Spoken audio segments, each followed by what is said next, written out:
Hello everyone, welcome back to our channel startuplanes.com. I am Gyaneshwari Agrawal and I am conducting a series of interviews with the topmost corporate leaders of the leading company around the globe. For today's interview, we have Mr. Fagun Bhatt with us. He is the marketing head at Sri Renuka Sugar. He is a sales and marketing professional with more than 14 years of experience. So let's get ahead and learn from his journey. Hello, sir. I'm Gyaneshwari Agrawal from Startup Lanes, and we are really very honored to have you on board with us. So, Hi, Ganeshwari, and thank you for having me. I'm very happy to be talking to you. So, yeah. thank you, sir. So, firstly, I would like to ask you to please introduce yourself to our viewers. So my name is Falgun Bhatt, and I take care of marketing for Madhur Sugars, which is India's largest refined packed sugar brand. Yeah. Sir, so my very first question to you is what inspired you to join this company?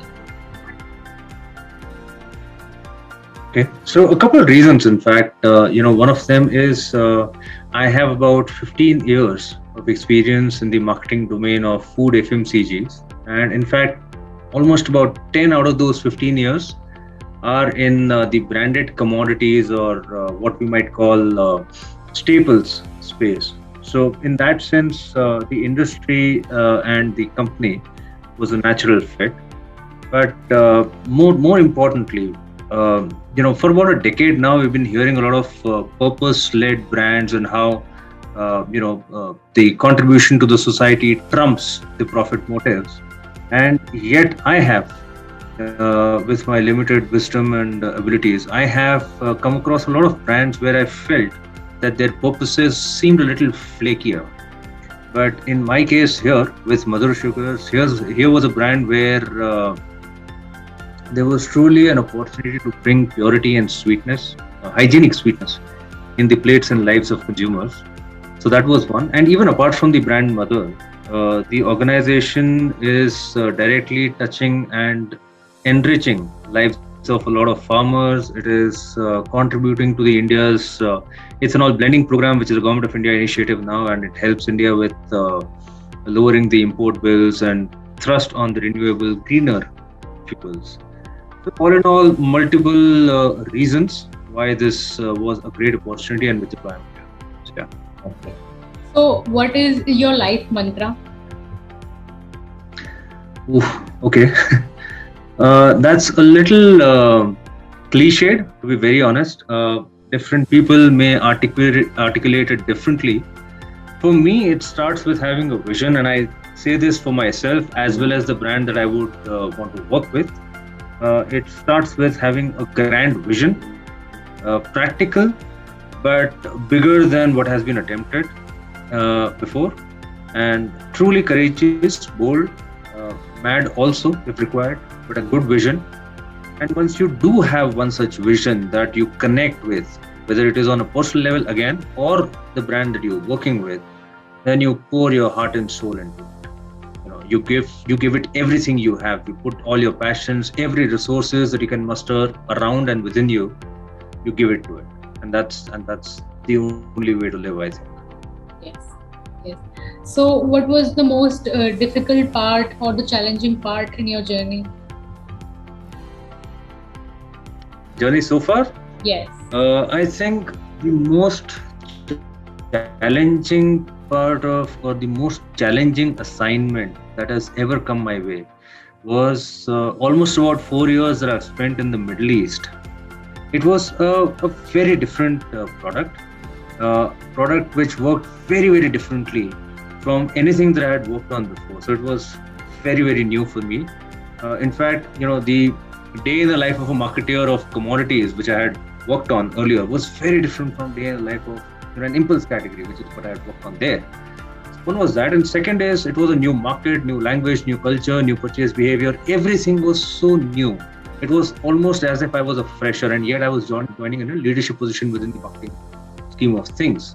And there's a lot of internal pressure to hit the ground running. So from that point of view, I think it became a little stressful. There was a fair amount of challenge, and to be very honest, if I may, I did throw in the towel more than once, but my management did have faith in me, and at the end of it all, I think in the 4 years that I was talking about, I do want to believe that we've achieved quite a bit, and the company was far different and positively different when I left it than when I found it. So my next question is, what is that one habit that make you more productive? Couple things. One is I work when I work, and when I'm not working, I'm absolutely not working. So I don't work on weekends. I don't work when the sun goes down, and I'm very, very rigid about it, if I may say so. Because I think that's the only way I can bring the amount of energy and drive that I do bring during the working hours. So that is one of the rules. The second is, yes, I do plan my day like a lot of other people do. You can't always plan it fully. There's a lot of allowances that you have to make for unforeseen circumstances, but nevertheless, you do have to plan your day. I think it works for me. And the last thing that I think is a habit that I've picked up, which I think is perhaps the biggest cause of productivity in my own case, is a bias for action. In my earlier stages of career, I have spent a lot of time worrying about things, thinking about things, overanalyzing things. And I have found that beyond an extent, that doesn't help. You have to plan, you have to analyze, but beyond a point, just doing that doesn't help. So at times, bias for action, even if you make a mistake, that's still better than inaction. So yeah, Yes. that's how I stay productive. So if you get a chance to start your career again, what would you do differently this time?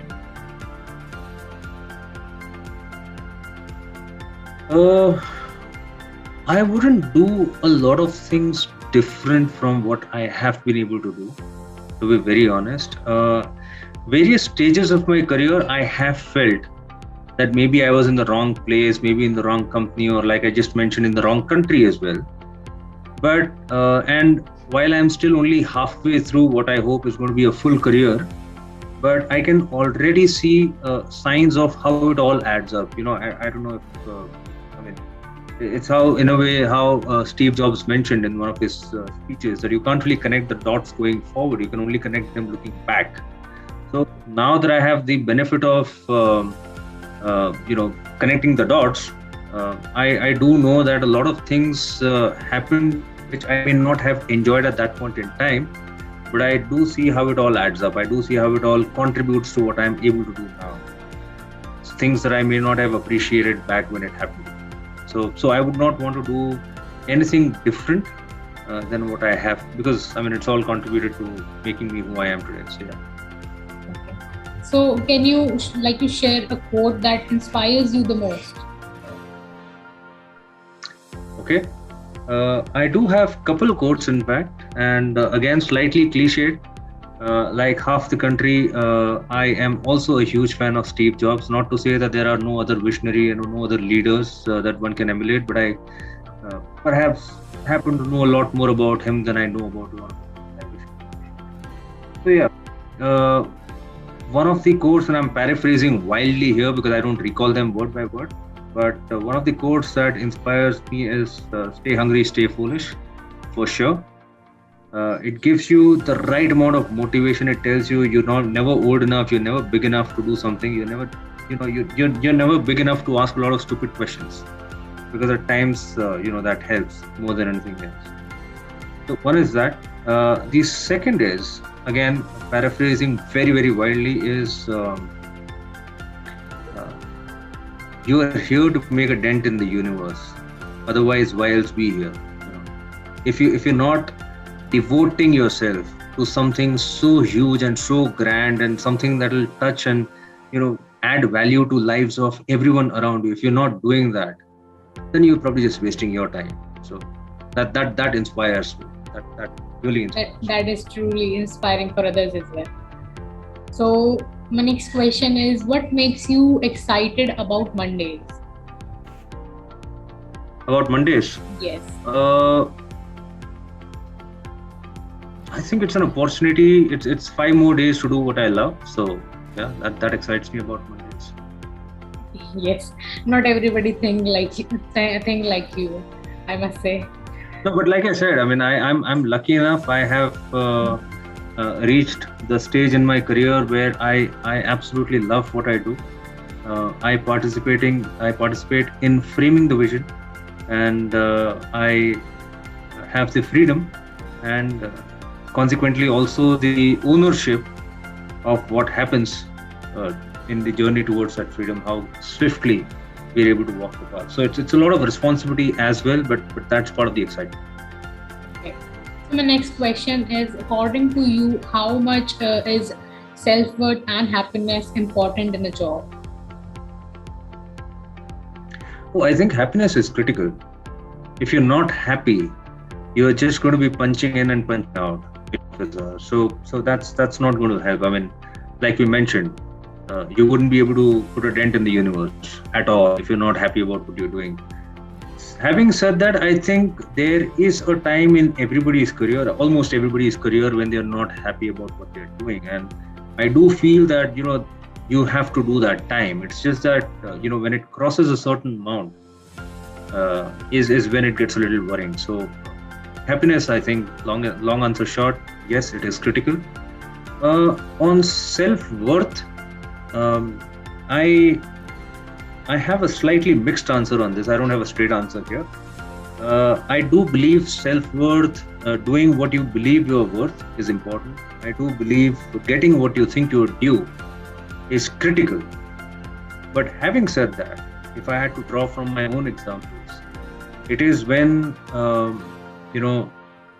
I received feedback which was slightly on the harsher side. It's only when I've received extremely critical feedback, which would, shake the very foundations of your confidence, is when I've really learned the most. I have never enjoyed it at all, not one bit, but that's when I've learned the most. So I mean, as long as delivered in the right fashion, in the right spirit, with the right intentions, I think at times, being out of your comfort zone, being slightly rudely awakened, is also not too bad. But yes, as a matter of principle, your dignity, your self-worth, and getting what you think what is due to you is critical. Yes. So you are at a topmost position at your department. You have reached a certain position where you have managed lots of people. So can you describe some of the challenging leadership situations there and how you manage people through them? I would take that first part of your statement with a lot of pinches of salt. But yes, having said that, I do remember one time where, okay, let's not talk about when in my career this happened, but yes, there was this time when I had two of my team members who had matrix reporting. And it's always a little tricky when you have shared resources, because, and I've seen it both ways. I've seen shared resources being abused because the respective bosses, all of them were fairly demanding and fairly disciplined. And I've also seen shared resources having a gala time because they've taken their bosses for a ride. So I've seen both sides. But having said that, so there was this one time when it happened with me, and there were two people who were part of the team, and one of them wasn't firing quite as much as I felt, and everybody else also felt he should have. And in fact, he was in every sense, not that one would want to make those kind of comparisons, but he was in every sense a lot more brighter, better background, pedigree, education, all of it, than the other one. And yet the other one was performing far better. And it had reached a stage where my performance was affected. I was taking a lot of brickbats for it, and I was ultimately ordered to kind of ask him to leave. And it took a lot of counseling. It took a lot of putting my neck to the line. But eventually, he turned it around for himself with whatever little I could assist him. And it was very, very encouraging for me on a personal level that I could, assist in the journey of somebody who could turn things around. So that was I wouldn't know if it was a case of a leadership example, but it was very, very encouraging to me. Because great performers, very, very talented people, they often do well, but it is only when you hit a rough spot, and everybody hits a rough spot. Irrespective of how much of a genius they are, everybody, Sachin Tendulkar also hit a rough patch, in fact, more than once in his career. So everybody hits a rough patch. It's how you are able to turn things around for yourself, and how people above and below you and around you are able to help you pull you out of it is what I think leadership is all about. So yeah. Okay. So my next question is, what was the most happiest, saddest, and the most inspirational moment in your life or your career? Oh, I've been inspired quite a lot. In fact, even my current management, for that matter, is extremely inspiring. Inspiring, I genuinely feel, is a way of life. More than having moments, I think it's a way of life. It's an attitude that you have. It's how you think, the scale of your thought, your responses to setbacks. All of it is inspiring. So I genuinely feel there are a lot of inspiring people who've molded me and inspired me from time to time. So that there's that. Happiest moment was, for example, so I've had multiple such moments, but one that I could probably talk about, having given the context in the challenging time of my career, was in fact after I had come back to India from the Middle East, and is when one of the very random phone calls, when I came to know that a lot of initiatives that we had undertaken at that point in time were adding a lot in terms of top line and bottom line. Things that we had set in motion when I was there, and finally they were bearing a lot of fruits, and that was that caused a lot of happiness. It was truly very, very gratifying. Very gratifying. Sadness, right? Sadness was Yes. was the other thing that you were checking about. I've been disappointed. I don't think I've ever been sad. And not because I've not had my fair shares of failures, but I think I've been disappointed a lot of times. And luckily I've had mentors from time to time in some or the other way. At times my bosses, at times some senior colleagues, at times friendly colleagues who have helped me take the right lessons from the setbacks. But I've been disappointed. I've never been sad. I don't think I've been sad. Yeah. Okay. So next thing I would like to ask is, many people look up to you, and so what would be your advice to them to become like you? Oh, I don't quite agree with your premise, but again, in the first part of the statement, but yeah, I don't think anyone should be like me. I mean, most of all, don't be like me. I think there are two kinds of people. One are the people you can learn a lot from, and second are people you can probably get inspired from. I'm the kind of person you can probably get inspired from. That if this guy could manage it, I can as well. So I think I'm one of those guys. Okay. So get inspired, find your universe and try and put a dent to it. That's all I would say. Okay. So how can a job seeker get a job in your company? So from time to time, as and when the opportunities arise, we do have listings on our website. So when they happen, they can probably send in their profiles and we have to talk to them. Okay.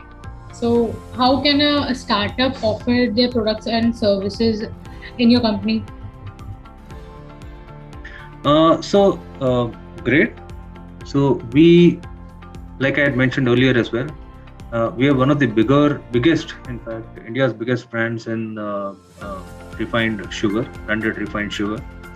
And we also make ethanol. We also are into power generation, cogeneration. So these are some of the businesses that we are in. Whether you are a supplier, whether you are somebody who can buy things from us and sell it out to other consumers, whichever way you think you fit into the overall scheme of things, I mean, write to us. Okay. So, is there anyone you would like to thank for supporting you in your journey? Yeah, I mean, obviously, parents and family, my wife, who puts up with me on a daily basis. I think not a very easy person to be around, but yes, so there's that.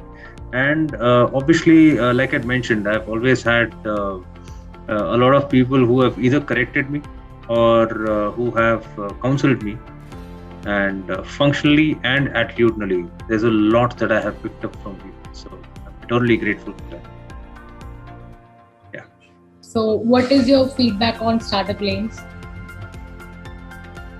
Oh, you guys are doing phenomenal work, and I only wish you do more of it and much faster. You're helping, you're contributing a lot. You're adding a lot of value to lives of startups, and yeah, I mean, more power to you. Thank you. So now I will ask the question, and you have to answer it in a line. Okay. I'll try. Like Okay. not much like a rapid fire, but just like that. So As long share. as there's a hamper at the end of this, I'm happy. Yeah. So share your original quote.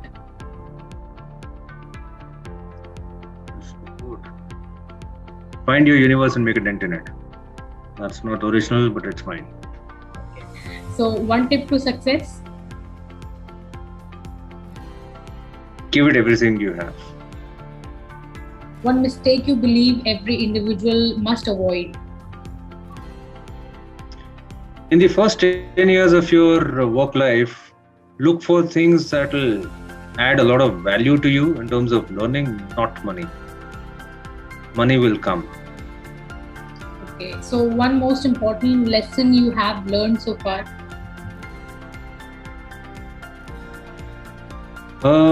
A lesson that I've learned is if you ask the right kind of help from the right people in the right fashion, you'll be surprised how many people are willing to help you. So next is apps that you can't live without. Oh, a bunch of news apps and WhatsApp and GoodNotes 5. Yeah. Okay. And key in the workplace. Sorry, what do you mean by that?